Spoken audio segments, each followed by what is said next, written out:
Fair use and effect. Hot dog. We're talking about Matriarch, the 2025 memoir written by Beyonce and Solange's mom, Ms. Tina Knowles. And we are spilling the tea on the most eye-opening moments that the book revealed. The book begins with intimate details on Tina's life as a young girl, but honestly, who really cares? Tina is gorgeous, shapely, smart, and talented. But let's be real, we only care about this good-looking woman because of her affiliation with Beyonce. So, what does this mean exactly? It means that we skipped over all of the pages filled with that childhood reminiscing reflection mush. And we Usain bolted our way into the good stuff. And yes, we are talking about how Tina met Matthew Knowles. And if you didn't already know, Matthew Knowles is the father of Beyonce and Solange Knowles. In Chapter 14, entitled, The Persistence of Fate, Tina spills the tea on how their relationship began. Apparently, it all started in January 1978. Tina's friend Rusty invited her to a party at his friend's apartment. Tina describes the party as being filled with mostly men. And as gorgeous as we know mixed-race Tina to be, none of those men were approaching her.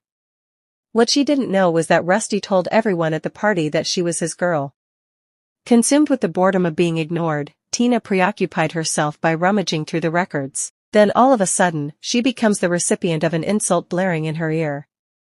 The person, who ends up being Matthew Knowles, says, "Don't put your fingerprints on my records." Tina was offended by Matthew's tone of voice. She abruptly raised her hands in the air, and swiftly clapped back saying, "Don't nobody care about your records. I don't want to touch nothing you have." You would think that Matthew would have been turned off by Tina's sass, but nope. Being the true salesperson that he is, Matthew persisted, and replied, "You're Rusty's girlfriend, right?" Tina expressed that she didn't want to bother with Matthew after how he started the conversation, but she had to set the record straight. She informed him that while she is a girl from Galveston, she is not Rusty's girl. After hearing Tina's confirmation, Matthew began his sales pitch, and started telling Tina about his resume. He told her that he is from Gadsden, Alabama. He earned a basketball scholarship to the University of Tennessee, and then transferred to Fisk University where he studied economics and business administration. And he is now working in sales. At the time of this conversation, Matthew Knowles was 26 years old, and Tina was 24. When Matthew asked for Tina's phone number, she ignored him. Then he asked for her name, and instead of giving her first name, she gave him her last name. Tina told Matthew that her name is Beyonce. But he didn't understand her. "Beyonce?" he asked. "Like an ounce of Mary J?" Tina was appalled by Matthew's conversation. Next thing you know, Matthew grabbed his box filled with Mary J and started writing on it. He wrote, "Beyonce." In her head Tina thought, this guy's got props. While writing on the box, Matthew persistently asked, "What's the number?" Tina didn't give him the number. Then Matthew asked, "Where do you work?"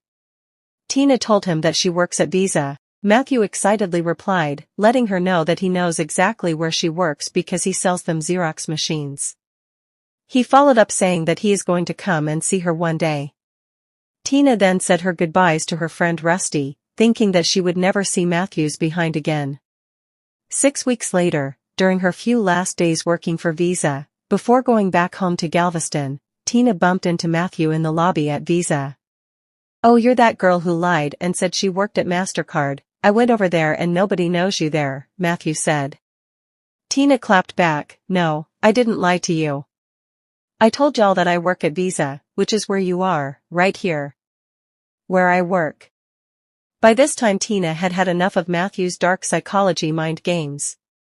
Hours later Tina's job sent her downtown to run errands.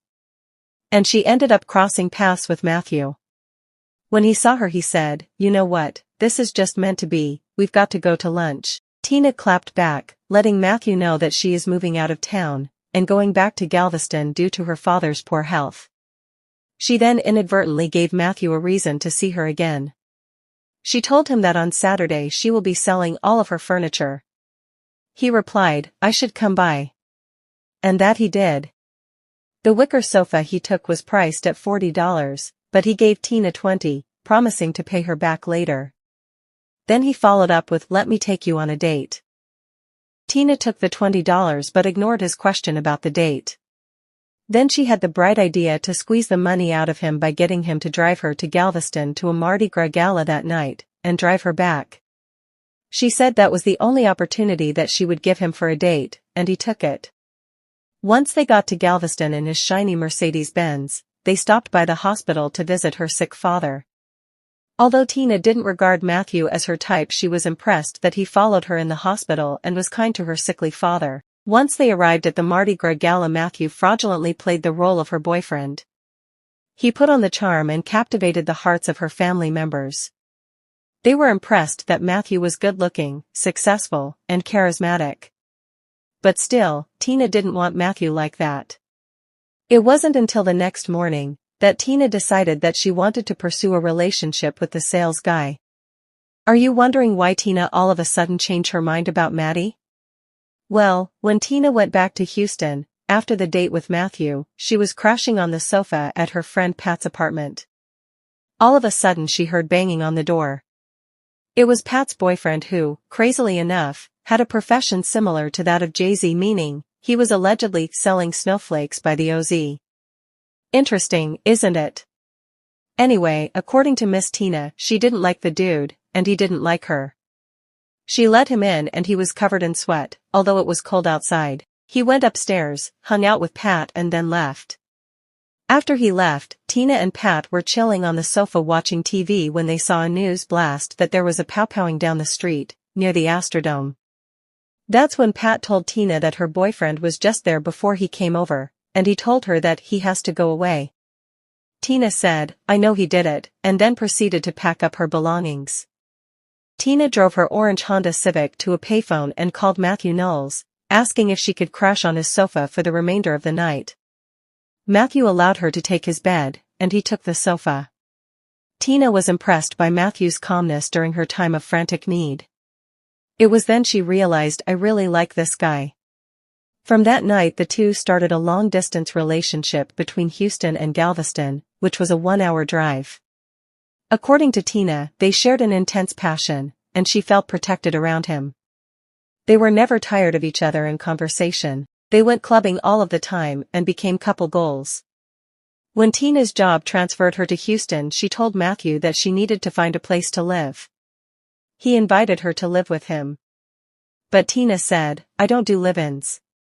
That's when Matthew said, "Then let's get married. I love you and I want to spend my life with you." Tina said yes. He bought her a $750 diamond cluster ring. Tina got married the day after her 26th birthday. The wedding took place at a Catholic church called Holy Rosary.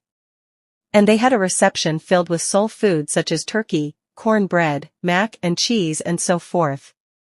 When Matthew and Tina returned to their 2-bedroom apartment, it was packed with Matthew's family. The newlyweds slept on the floor in the kitchen.